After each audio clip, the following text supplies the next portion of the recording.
Jack, you are pissed. I'm here today to talk about the good, the bad, and the ugly in the Los Angeles sports scene. And what we have seen today is the ugly. Yeah. This is... Okay, I'm gonna sound like I'm exaggerating, and I promise you I'm not. The trade was... Let me find this really quick. I'm disgusted that I even have to read this again. There were some really bad trades in NFL lore that we could go back into, like, a lopsided deal in favor of one team. We could look into this. We probably could. We could make a whole episode, like a 2-hour show because of that. But we won't do that. No. We'll go on a 2-hour show about this trade instead. Probably. But as soon as U Stadium broke that deal, I called you. And I was like, what are the Rams doing? That's what I said. Yeah, what are they doing? It screams, what are we doing? This when you hung up. Okay, here's the trade. Mm-hmm.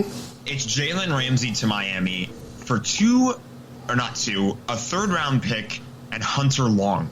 Who's a 3rd-string tight end, by the way, for the Dolphins. Oh my god. That's terrible.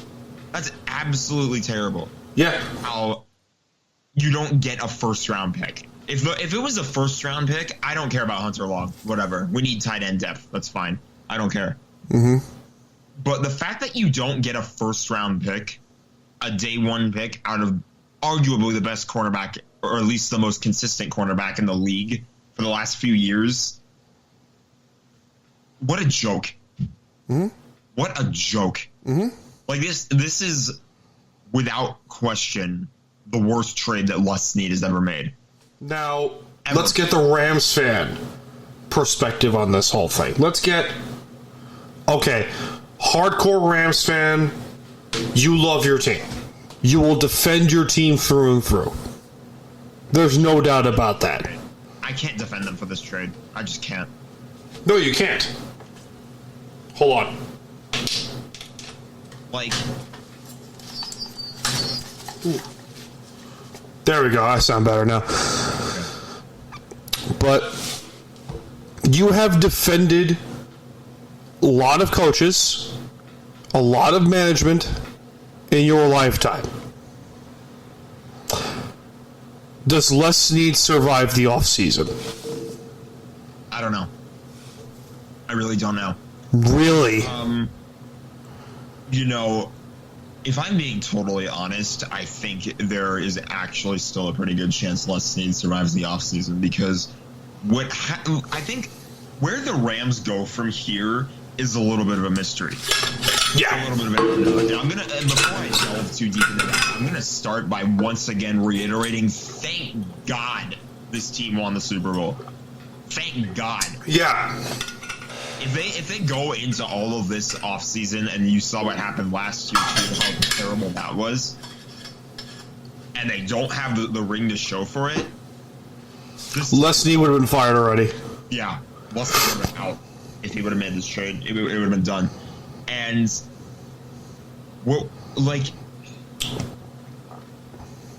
I'm lost beyond comment. Because you remember the NFC is not great. No. This year. It's not going to be an entirely great conference this year. It wasn't last year. There is like 2 or 3 great teams in this conference, and then everyone else is kind of the same. Like, you and I would probably agree in just the NFC West alone, the 49ers are there. Sadly. The Seahawks are going to get better. Probably.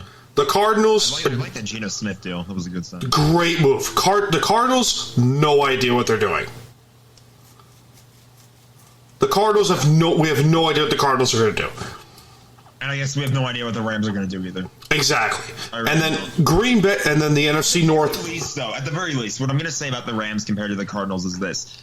We have a foundation to build off of. Yeah. Because they've gotten it into their heads. Like Sean McVay has said, there was like an interview I was reading that came out the other day about Sean McVay that was saying he's committed to this long term. Like he specifically said he doesn't want this story of is he going to come back next year or not to be a thing that happens every single offseason.